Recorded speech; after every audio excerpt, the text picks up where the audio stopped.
Good morning. To this video is about overhauling. So, kini siya nga problema nag-knocking. So, ang knocking, duha ka klase ang knocking, either piston or bearing, babit bearing, crankshaft. So, kung ang piston ang problema, pasabot lang ang overheat siya. So, kung ang crankshaft ang problema, so nagbagid na siya, overheat gyapon ang resulta niya. So duha ka muna knocking ra gyapon ang problema na niya. Then amo na lang siyang gituwing kay pagka overheat ni hard start man siya, so wala na lang magipugos para dili kayo madami sug dako ang crankshaft. So atong tanawon kung let's find out kung sa bagid ka dako ang damage sa ilalim or piston bagid ang ay problema. Umono na siya among gituwing gabi. Di na mong pagtanaw sa crankcase daghan kayo og kinaon, so ang kuan gid niya na knocking na ang crankshaft. Ang crankshaft gid ang na problema. So mga kasi mga babit bearing man na. Ang tinuod ni nga kuan problema dili gid ang main ani ang overheat. So tungod kaya kini basta magsandig na kay na atong crankshaft. So dili na ka-lubricate ang oil ana kay low pressure na. So muinit gid mo ang atong makina mo lang overheat siya. Basta kadulong na moungot ang atong makina. Muna isa pud natong bantayan. Basta tiala ta atong makina kasi overheat, labi nimo og na sa cooling system ng nimo problema. Pero wala nimo tanawa nga luwag na day kayo ang imong mga pipe bearing. Una nga pag once nga musapaw na ang imong mga main bearing og imong kunrad bearing, na tendency gid nga mo overheat siya kay gabaid naman sila sa ilalom.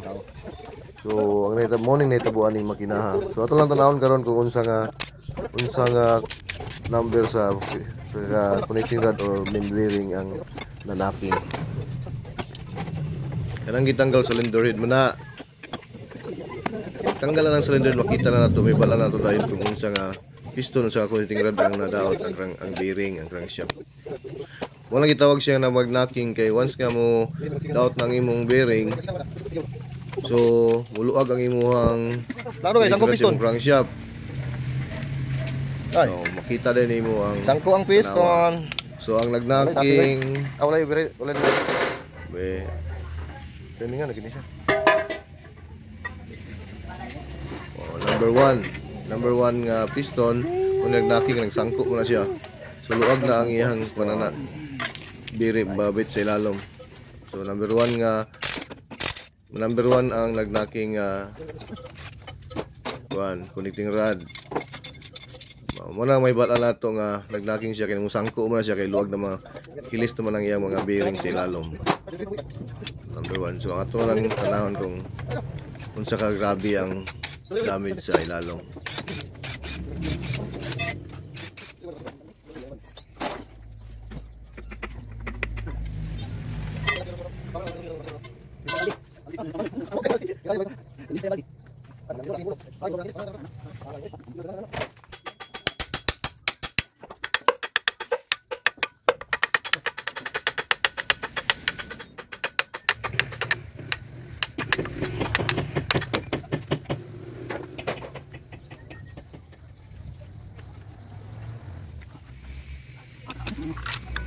Okay, magtanggal ata sa main bearing nga number 1. So, knocking gyapon.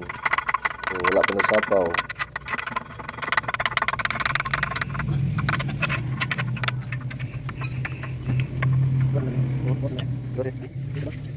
Number 2. Amo na. Ang number 2 ang nisapaw nga main bearing. Araw. Din nasunog ang connecting rod nga number 1 o number 2. Nisapaw ang number 2 nga main bearing mo ni say nakakusog overheat dahil iupon apil na ni matrawan ninyo. So tanang nato ani kung lalong ruba kaayo ang agi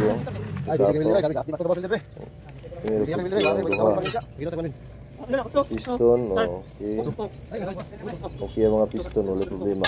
Kung mag-overheat o grabe, kung overheat yun ang problema ani, munaking siya mutaguktok. piston ang problema ana mo sandig mo na mo tuktok kini nga problema mo wala kini nga problema walay problema ang mga piston. So ang kuan gid niya tinod gid na crankshaft gid ang problema. Ituktok siya tungod kay luwag naman lang yang bearing. So man disangko na siyang piston. Piston niya. Wala yang camshaft, pang camshaft kanang gitanggal ni Jordan Clarkson no. Wala yung camshaft. Wala siya. So atong klarohon karon kung nakuan bagid ang kuan camshaft na mapustan to ba. Na puas lang yung liner, manang gipuas kita liner.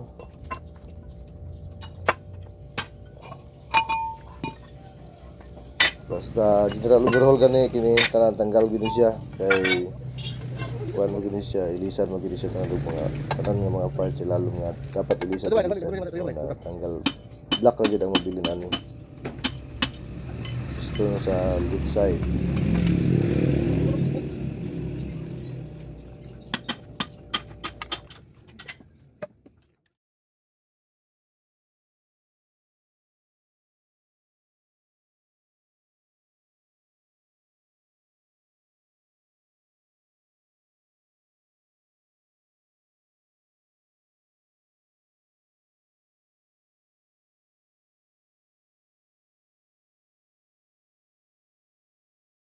Silbi ni editanan gyapon. Butang.